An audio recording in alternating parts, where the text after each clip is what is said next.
sir. Sarado na lang. Pa-close.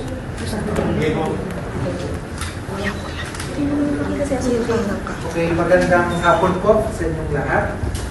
Pauna po, maraming salamat sa inyong pagdating dito. Ngayon po ay nasasaksihan nyo ang cash turnover. Ito po ay parte ng restitution.